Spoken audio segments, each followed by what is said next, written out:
A wise man once said, you should never begin with applause because you can only go downhill from there. He also said if that joke doesn't land, it's going to be a long night. So I think the second one hit, and in the interest of getting that night going, I'd like to begin by introducing Mr. Charles Lollar. Now, Charles Lollar was born in Washington, but he graduated high school in Georgia, and he worked his way through high school as well as Emory University by bagging groceries, stocking shelves, and selling items door to door. But Mr. Lollar went on to receive an MBA from Regent University, and he's worked as the general manager in Maryland for Centos Corporation, as well as serving as a major in the Marine Corps Reserve. So, please join me in welcoming Mr. Charles Lollar to the stage.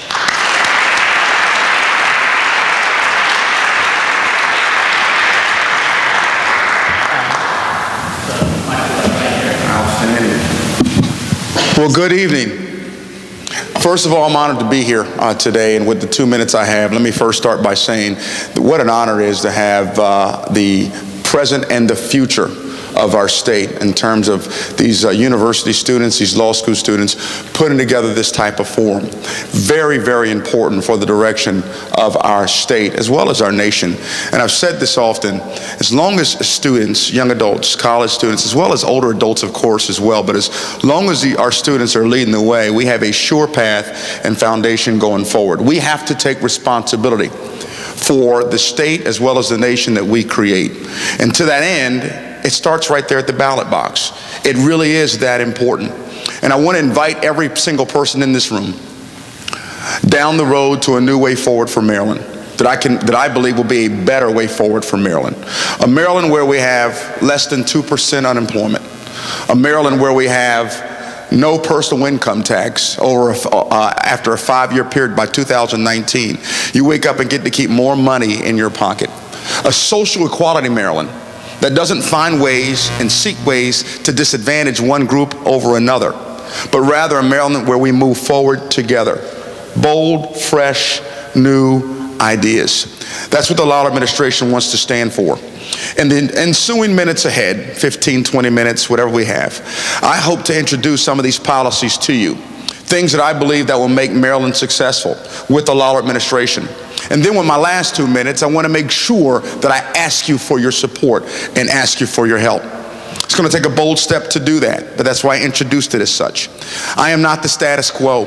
I am not a politician. I'm a 16-year businessman and a 17-year Marine. I don't know how to play politics, but I know how to win campaigns and win wars. I know how to turn things around as a successful businessman. And being the husband of a 21-year bride who's sitting here in the front, and I'll introduce at the end, and the father of 4 daughters, tells you I'm very patient and I know my place in the world. And it's not that high up where they're concerned. I'm looking to be your governor here in the state of Maryland for all the right reasons, with some bold new policies I would like to introduce today. So thank you so much, Dean, to the students here. Ben, I look forward to a spirited discussion. Now, you mentioned phasing out the state income tax, I believe you said by 2019, is that correct? That is. But there are some funding concerns that come from that. So what we'd like you to do is to speak to the audience about how you maintain statewide funding for statewide programs, many Marylanders relying on those programs while doing away with that revenue source. Keep in mind, we don't have to sacrifice a single program to eliminate the personal income tax. We don't have to do that. So don't walk away from here thinking that we do. To eliminate the personal income tax is about a 38% commitment, about 5 to the general fund, about $5.86 billion that we have to find a way to come up with over a 5-year period. I want you to consider this. If we simply limit the size, the increased size of government, we can do that. We don't have to eliminate a single program. Think about it this way. This year alone, we increased spending by $2.3 billion, a 6.5%, 7% increase. This year alone, we went from 37 billion to almost 39. By tying the taxpayer's Bill of Rights directly to the budget and ensuring that the budget doesn't grow any faster than cost of living, you could easily control this year alone almost $1.8 billion in spending that we could have kept instead of increasing additional spending? What additional services are we getting over this year that we didn't have last year, but yet we had to go to the well to increase spending by $2.8 billion? See, we're not talking about eliminating essential services. We're not that naive. I am not that naive. I don't want to do that. I want to see people's quality of life get better, not worse. All I want to do is control the spending. And by doing that over a 5-year period, if we had just simply only grew our government at the same rate of cost of living this year alone, we would have saved taxpayers, you and I in this room, almost $1.8 billion. That's 20% of an elimination of the personal income tax, and I'm talking about doing that over 5 years. We're also going to go to zero-based budgeting as a policy for how we spend your money. That means we're going to force our departments to start with zero and then prove every penny they need to spend in terms of the labor in their departments. And we're talking about departments that work at the pleasure of the governor. We're also going to take a look at every single one of those tax bills passed. There's been 74 new taxes imposed upon Marylanders just over the past 7 years. We're going to audit every single one. Myself and my running mate, Ken Timmerman. I believe we're at 2 minutes there. But you asked a heavy loaded question, sir. Hopefully we'll get a couple more in. I hope so. Now, you do mention these funding concerns in that answer, and one of the things that these statewide income taxes tend to help fund is the education system.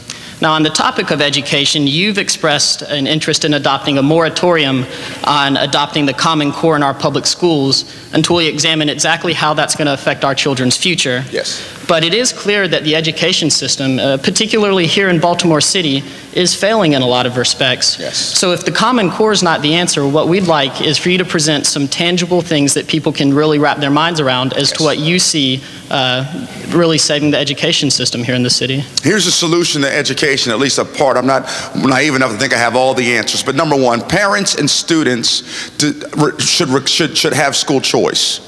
They should have choice of where they're sending their students, and their tax dollars should follow their decision. So if you want to send your child to a charter school, now this is already so. The tax dollars you're already paying to the system follow your child to that charter school. I'm talking about going a step further. If you want to send your child to a private school, those tax dollars should follow that decision as well. In some regions across our state, we spend $12,000, $11,000 per student. Why couldn't we, the same way we do with charter schools, follow those dollars and cents to private schools? That would decrease the size of classrooms in some of the metropolitan areas and urban centers. That would make it easier all the way around. The number one school currently in the state of Maryland, well, the top 5 certainly, is Chesapeake Charter School in Anne Arundel County. They make it a requirement for parents to attend at least 80% of PTA meetings, as well as any type of teacher-student conferences. That's important because we have to get away from this idea that you can drop your child off at school, rinse your hands of your child, and you don't have to pay any more attention or any more time into your child's education. We have to solve the problem of getting the funding that currently exists for education into the classroom. Anytime I can spend $12,500 per student in public school and I still have to buy paper, pens, and pencils for my children when they get to school, we know there's a problem. We're too top-heavy in Maryland. We need to ensure that funding gets all the way down from the administration level into the actual schools so it can help our teachers and teachers can help our students. The answer is not spending more money. It's allocating the current funds where they are and making sure they get to the desired end state where they're supposed to. Empower parents and students with school choice so that when you're in a school and your child is in a system that's struggling, they have the option as well as the opportunity to choose to send their child to a private school, any other school, and their tax dollars will follow. I believe that's 2 minutes. But you do mention a lot of dollars and cents there. And you and I both know, as the audience knows, that education is a lot more than dollars and cents. We want to make sure the programs that are in these school systems are actually helping the students out. That's right. So at this time, I'd like to ask a little bit of a follow-up to you, and that's whether you have any concerns that by emphasizing charter school systems or private schools, you lose control over the curriculum or the safety measures to make sure that children are hitting the education bars they need. Actually, you don't. In fact, the exact reverse happens because specifically in the case of charter schools, they're held to the same standards that are there for public schools. So you lose none. None whatsoever. In fact, charter schools are actually mandated, and they're checked and balanced a whole lot harder than public schools are, simply because they are charter schools. The process absolutely does work, and you're right. Education is more than dollars and cents. In fact, I'm convinced that more money doesn't produce a smarter student. If so, Washington, D.C. would have the smartest students in the country, where we spend more money per student than anywhere else in the nation. But the return on the investment is not the same. All I'm saying is the same way that our current president has the opportunity, which he should, to send his children to the school of his choice, so should everyday Marylanders. These are not partisan issues. They're not Republican issues. They're not Democrat issues. It's education. We can do better, and we can hold the system more accountable to ensure we're producing a better product. Now, you mentioned accountability, and one of the things that's been a big tenet of your platform and that you mentioned on your website is that there are far too many departments, interdependent agencies in the government tripping over each other, and that stifles business, it stifles jobs, and people often aren't held accountable for a lack of efficacy in their job performance. So what I'd like you to do is cite some specific examples of departments or agencies that you feel are redundant, and to tell us which, if any, you'd suggest cutting. Well, let's talk about the massive power of the Public Service Commission. Then let's talk about the MTA, and there's many more that can follow the example if I can squeeze them into this 2 minutes. The Maryland Transportation Authority, for example, had the wherewithal for whatever purpose or the opportunity to increase fees and tolls across our state, hurting commerce down on the Eastern Shore, hurting commerce in Western Maryland. These type of boards or commissions that have this power, let's talk about the Public Service Commission that currently is working with some of our electrical companies that are increasing the rates on everyday Marylanders, astronomical rates, for services still yet to be rendered or otherwise incomplete currently. And the oversight of the Public Service Commission expands from everything from the electrical or utility business all the way to the rates that cabs charge here in Maryland. It's very, very extensive. And in my opinion, it's out of control. These types of things, these types of commissions, these types of boards that have the authority to increase rates that are not accountable to the everyday public. Why? Because they're not elected by you. They're appointed by your governor. That's a problem. That infringes even more on the rights of everyday citizens, but even more, it makes it more expensive to do business here in our state, which of course then drives business out of our state and makes the economy worse. We can and must do better. I'd like to change pace for a little bit and talk about gun control. Now, specifically, the Maryland Firearms Safety Act of 2013, sure. Which you're on record as opposing. So if, as governor, you were to roll back these regulations on guns that we've become familiar with at this point, what kind of stays would you put in place to make sure that those guns didn't fall in the hands of people with a history of mental illness or a history of violence? We'd follow the law as it's written prior to the entrance of this new bill. Even prior to this bill being passed in 2013, we had the wherewithal to do proper background checks to ensure those weapons don't get into the hands of the wrong people. The problem is in some cases, we're not ensuring that we follow the law. I want to be a governor that doesn't just allow for new laws to be passed for the sake of pushing an emotional button to get people to believe that you're more concerned about one thing over another, and then you're going down the road of the wrong solution in the first place. Listen, right here in Baltimore City, in the first 12 days of this new year, we had 13 homicides, but yet the bill was passed. Tell me how the bill's doing us any good. Again, I don't play politics, don't know how. I'm going to speak to the truth of the matter. The truth of the matter is a protected citizen that can carry and has the right to bear his or her own arms is a constitutional right. Why take that away? We should not allow for those weapons to be in the hands of criminals. We should not allow those weapons to be in the hands of those that have behavioral or psychological issues, specifically if they have a prescription and they've been judged as such. However, if we don't follow the laws on the books, then what are we doing? Just create another bill or another law that's not going to be followed one way or the other. I don't like that. That's not common sense. All right. Now, thank you for that answer. Yes, sir. Our next question is going to switch to the environment, and it's another hot button issue. I know you've mentioned gun control is a hot button issue, and it's fracking. Now, as you well know, and the audience probably knows, in 2011, Governor O'Malley issued a temporary 3-year executive order that put a hold on all drilling permits in the state. Yes. And it also created a commission to assess whether fracking poses unacceptable risks to our citizens here. So that order is going to expire in August 2014, which is very soon. And what we want to know is, what would that commission have to find in order to make you withdraw your support of fracking? Oh, wow, what a question. Well, it would have to find information that currently is not even out there, because let's be honest with each other and everyone in this room, fracking's already going on across our nation. In fact, just north of us, states are pulling natural gas resources right from under Maryland. Did you know, for example, that the #1 exporter of gas is not Saudi Arabia? It's the United States of America. And the gas that we currently export to be #1 is natural gas. It's being done everywhere except here in Maryland. True statement. You can actually Google it. You guys are smart. You got smartphones. You can do it while I'm speaking to you right now. I am a huge proponent of allowing natural gas fracking, as long as we're not getting ourselves in a situation where we're hurting the environment, where we're polluting our water, because I'm not crazy. I wouldn't want my children or my grandson drinking contaminated water any more than I'd want anybody in this room or me to do.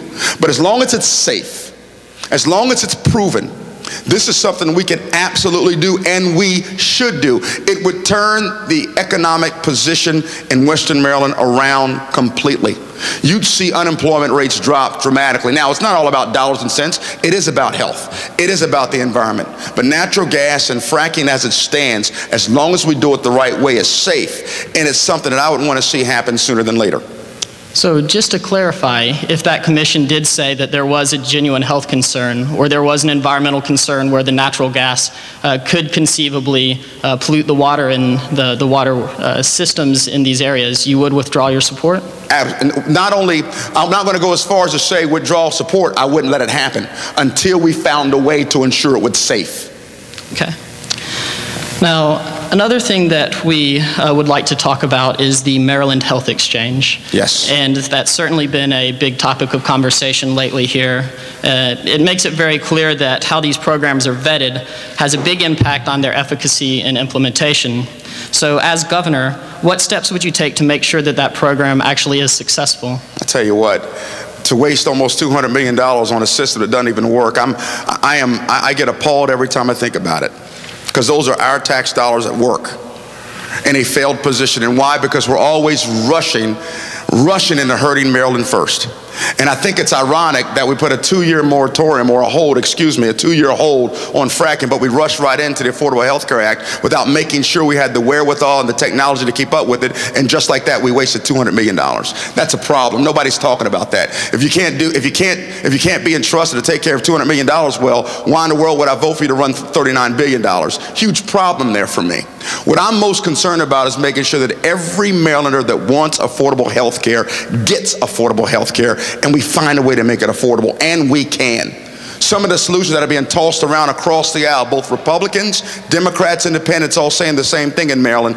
We can allow for healthy competition for health care companies here into the exchange here in Maryland. That will drive costs down. We can take the lid off the health industry and allow for medical centers and hospitals across our state to post the cost of their services, goods, and products. The healthcare industry is one of the few, mind you, that you can go into one hospital and not even know how much you're paying for an x-ray, and it could be $300 less at another hospital right down the road. We need to make it so that when you walk through that door, you know exactly what you're paying for whatever service you're getting there. And that as you know what products and service you're getting and what you're paying for, you know what it is regionally. It will help to dramatically lower costs when it comes to health care. But I am a huge advocate, and will continue to be, of ensuring people that want health care, that want it affordable, that we do all we can to make sure it's affordable. And I believe these are two things, as well as at least 3 or 4 others, that we can do immediately to drive those costs down. But throwing dollars away into a system that doesn't even work, and then it'll scratch the idea, let's come with another one, and pretend that $200 million is not a lot of money, I'm not going to do that. Now, in talking about health care, we do touch on a topic that tends to divide Democrats and Republicans a great deal.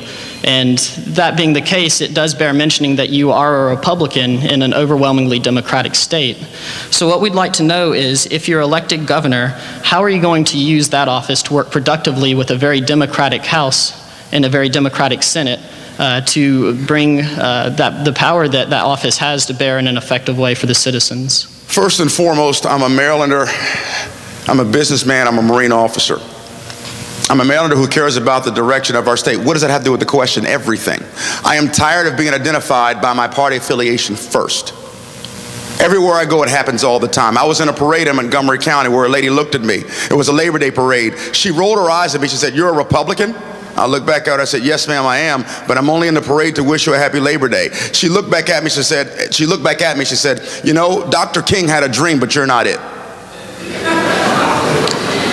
It's funny to you. It was offensive to me. She knew nothing about me. She had no idea I married my college sweetheart. She had no idea I have 4 beautiful daughters that are costing me a lot of money right now. She has no idea that I joined the United States Marine Corps to defend the freedom of her to embarrass me in this parade and tell me I'm not part of Dr. King's dream. She knew nothing about me. I'm tired of partisan politics. They get in the way of solutions. I understand that most people, 2-to-1 in this state, vote Democrat. That's fine. That's not what I'm running after, because I'm not running to be the best Republican governor I can be. I'm not running to be the best Democratic governor I can be. I'm running to be the best governor of Maryland I can be. I'm tired of partisan politics. Don't want to play them. If you do, don't vote for me. I'm not your guy. We're going to solve problems by having hard conversations in Prince George's County, in Baltimore City, in Montgomery County, in Allegheny, down on the Eastern Shore, in Southern Maryland. I'm going to come face to face with people and say, these are my policies, this is where I stand, and I want your support. And I'm not going to turn partisan politics into the new segregation base word that we used in the 60s, where you had a colored on one side and white on the other. I declare, someplace in the state, Republican bathroom, Democrat bathroom. I'm tired of it. And I hope that 50.1% of Marylanders are tired of it with me. Well, I'm not sure I could have teed you up much better for a closing statement. It seems like a good lead-in. But we are running up on 20 minutes. Hopefully it wasn't too hard on you. All well? It was all well. Do I have a minute for closing questions? You've got 2 minutes. Knock it out. You're a good man. I'm not trying to knock it out, but I will try to convince as many as you can with this 120 seconds to consider Charles Lollar to be your next governor and executive. I'm talking about a new way forward. I don't want to kick the can down the same road. I want to do things differently. I want to work with people. It's what I know how to do. It's what I've been trained to do. This election is pivotal for you. You will have a choice. It will be clear. I promise you, I'll be unlike any other candidate that you'll probably hear tonight or see over the next 6 to 8 weeks, if not 6 to 8 months. But you have to be bold. I'm looking at a vision that reduces unemployment below 2%, bringing business back to our state, getting people gainfully employed so that college students don't have to choose graduate school over actually getting a job. Developing partnerships between small business and high schools where high school juniors and seniors can begin internships, because not every student wants to go to college. Not every student wants to be in the military. Some students want to come out of high school and get a middle-class job. A middle class, by the way, that's dwindling by the second, as our current comptroller said, who's a Democrat, I might add, that our middle class is shrinking at larger rates than he's seen in decades. We can bring that back. If you think we're going down the right road now from an economic standpoint, I am not your guy for governor. We are going in the wrong way. But we have to find a way that brings people together. Not isolates, not segregates, but brings people together. I want to be the guy for you that can do that. You can go to my website, Lollar4governor.com. Lollar like dollar, 4governor.com. You can see my policies. You can see what we're looking to do. And from an education standpoint, from an economic standpoint, to include honesty and transparency in government, what we look to do to turn Maryland around down a new way forward. I thank you for listening. I thank you for being here. And I hope you'll take that charge with me. Together we can get this done. Now, it's going to be a nasty battle, I guarantee it. It's going to be a tough fight, but you have my word.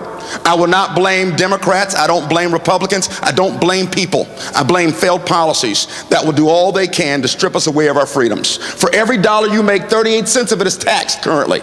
We can roll those back. We can bring Maryland a new way forward. I want to be the guy to do it for you. And if you would allow me, Please let me introduce what I pray to be the new First Lady of Maryland, my wife, Rosha. Stand up, honey.